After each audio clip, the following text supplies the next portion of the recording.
Iku lho tak cerita ilmiah. Asu niku nggih asu anjing. Di anjing itu mulai dulu dikenal hewan yang paling mudah diajari, paling mudah diulang. Sehingga Quran istilahkan hewan pemburu niku istilah apa? Wa ma alamtum minal jawarihi napa? Mukallibin. Hewan-hewan yang telah menganjing gitu. Artinya yang sudah punya tabiat kayak apa? Anjing. Ya, jadi kalau tak cerita ilmiah, tapi cara fikih hanya salah fikih kita. Jadi riyen mulai Nabi Nuh sampai Nabi Muhammad itu asu itu tidak punya problem. Di sahabat tidak ada asu kata.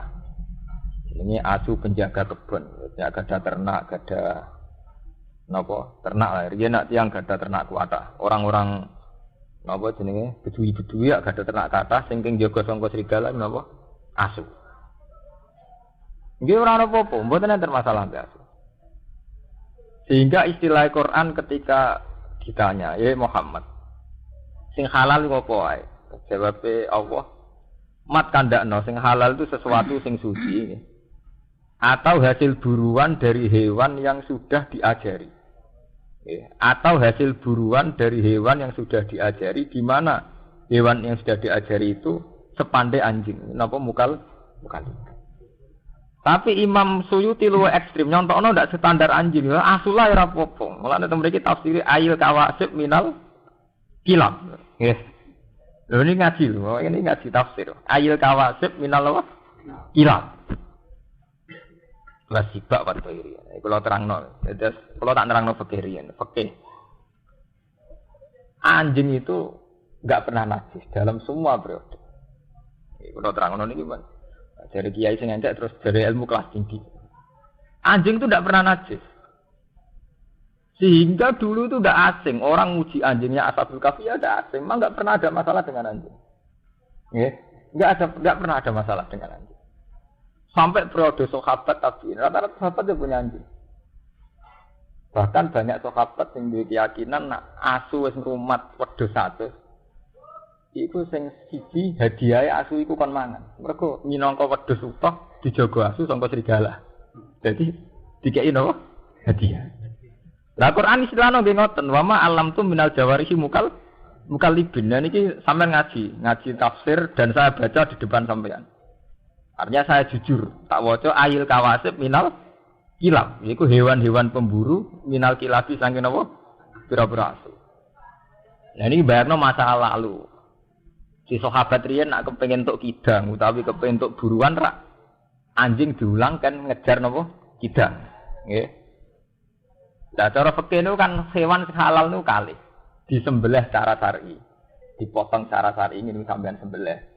Nomor kalih yang mati karena diburu atau kena panah. Jadi misalnya sampean kidang melayu, sampean panah mati ini halal, gak usah disembelih. Nanti kira-kira kurung atau masalah hukum manusia. Atau diburu hewan yang sudah terpelajar, dilatih. Itu ya halal. Jadi gak usah disembelih.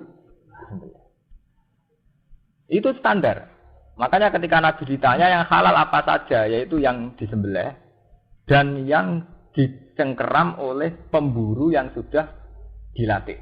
Wa ma alam tu minal jawari. Jadi nek ana kidang melayu utawi wonten napa riyen kan kata sapi liar melayu napa blibes napa melayu sampean panah mati halal. Atau sampean tangkap lewat hewan napa dilatih yang terlatih.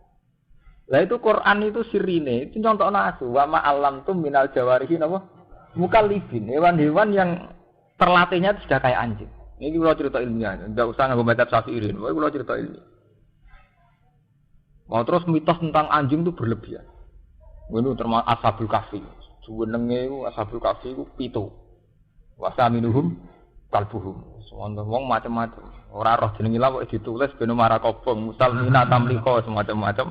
Tapi wong semono tengahe paling keren ku Kitmir, termasuk. Tapi ketika periode Syafi'iyah, bukan Imam Syafi'i. Ketika Imam Syafi'i itu masih banyak orang rumah asu. Ketika periode Syafi'iyah, dan kebetulan mazhab Syafi'iyah itu yang paling dominan di Indonesia. Wong darani asu terus najis. Nggih, darani asu terus napa? Najis. Konsekuensi dari darani najis dijauhi, diburu, dibunuh. Wong cilik kula mateni asu ngrasa ibadah. Jadi desa kula ora ana asu. Ya, untuk konteks Indonesia memang itu. Desa kok nasune berarti daerah Abangan. Nek ora nasune daerah san. Jadi buru asu ngrasa napa? Ibadah. Tapi di saat yang sama santri yo ngakoni, mengakui nak kewani ashabul kahfi jenenge napa? Asu. Ya ngakoni nak kewan paling pinter napa? Asu. Napa malah intelijen apa kepolisian apa badan narkoba tetap ngakoni hewan paling mudah diajari napa? Asu.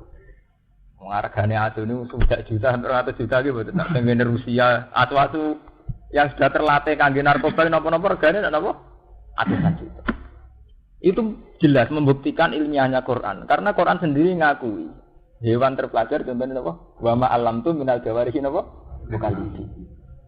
Makanya saya bilang, tahu-tahu kita bodoh, yaitu tadi ketika mazhab Syafi'iyah itu menganggap asu itu najis, itu terus kita lupa khawasul kalbi. Sirine khawasi asu, keistimewaannya padahal itu hal yang tidak bertentangan.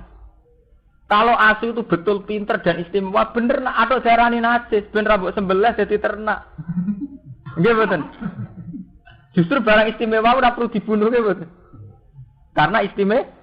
Lah nek asu halal koyo ana pitik malah bisa sate malah cepet entek. Sate jamu. Tapi teng mriki Imam Suyuti itu termasuk orang yang secara ilmiah itu jujur. Beliau itu mazhab Syafi'i. Tapi dalam hal yang kayak ini beliau itu bebas mazhab. Kuri ini orang yang tidak bermazhab. Makanya beliau tetap nafsiri ayil kawasib minal kilab. Kilab itu jamae kata kalbun. Artinya ya asu tenan nih lho, ya asu sing sampean buru, sing ngrasa ibadah. Nah, sampean tangklet. Kenapa mazhab Syafi'i itu menajiskan? Niku asline khilaf. Yang jelas tek ini ngaji ilmiah. Ora urusan cocok ora cocok. Nah, menurut zaman cocok ya ora ilmiah. Asli tek hadis tentang asu najis niku ora Nabi nate ngendikan idza walagha ina ahadikum al-kalfu falyasilu napa? Sabat. Nah Adam dijilat asu. Istilahnya Nabi asli lho. Takokno sing nate ngaji. Istilahnya idza walagha nggih mboten. Kalau Adam dijilat asu.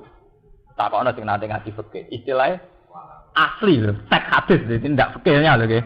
Ya kan ya. Tek napa? Hadis. Istilah idza walagha inna ahadikum al-kalbu falyasilhu napa? Sab'an.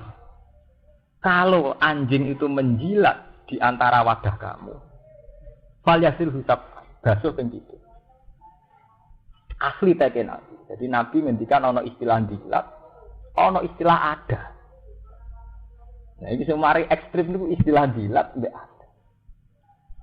wadah itu ada minum, terutama wadah minum, yang kangge ngombe, napa wadah tinggi sesuci. Ya terus wonten istihad. Istihad. Imam Malik darani, ngongkon basuh itu ora mesti najis. Barang rusak, barang risi, tidak sampai najis pun istilahnya kon basuh. Sampai di kelambi ra najis, tapi wis rusak nggih kan napa? Basuh. Wis ngono ditambah ada. Ada itu memang sesuatu yang spesial. Mestine job itu ora perlu umbah tapi nak jenenge napa jenenge gelas tetep kudu diumbah. Iya betul. Job mobil ora perlu diumbah, terus salah. Tapi nak jenenge wadah nggo minum tetep napa diumbah. Karena kaitannya kesehatan dan macam-macam. Makanya Imam Malik tetap ngotot asu itu tidak najis sama sekali. Soal dibasuh 7 kali itu ta'abbud. Soalnya Nabi kalau ngongkon basuh 7 kali. Tapi tidak ada konsekuensi bahwa itu menjadi vonis najis.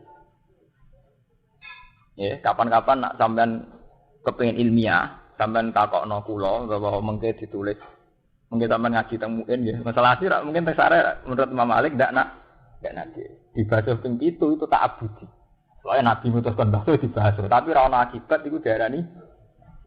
Karena secara logika istihad, istilah Nabi itu wadah sampai dilat.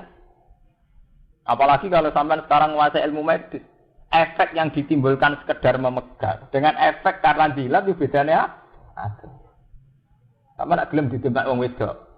Wong rayu lah demek sampean agak keberatan, nak didilati ya keberatan. Lho dilat tetep benten. Kowe gelem demek Mustofa nak didilati tetep ra gelem. Lho terus urusane dilat. Dilat ya dilat. Lho mboten iki cerita ilmiah. Akhirnya Imam Malik memutuskan tidak ada kaitannya dengan najis.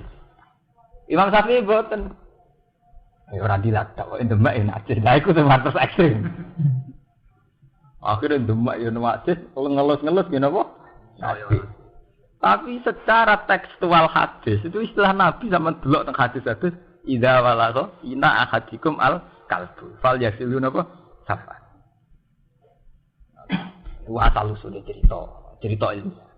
Wes ngono terus mazhab Syafi'i itu diperparah lagi oleh kenyataan Nabi nate dawuh la tadkhulul malaikatu baitan fihi kalbun al siratun. Omah iku ora ngarah barokah, ora ngarah kelebon malaikat. Sing ning omah iku ana asu utawa gambar. Wah. Wah, wong omah ana asune gak barokah. Macam-macam. Terus tapi ulama yo grogi nafsir malaikat ora mlebu omah sing ana asune. Ulama nafsir, maksudnya malaikat rahmat. Nah, malaikat azab lancar. Ekstrim. Malaikat mati ya lancar ae.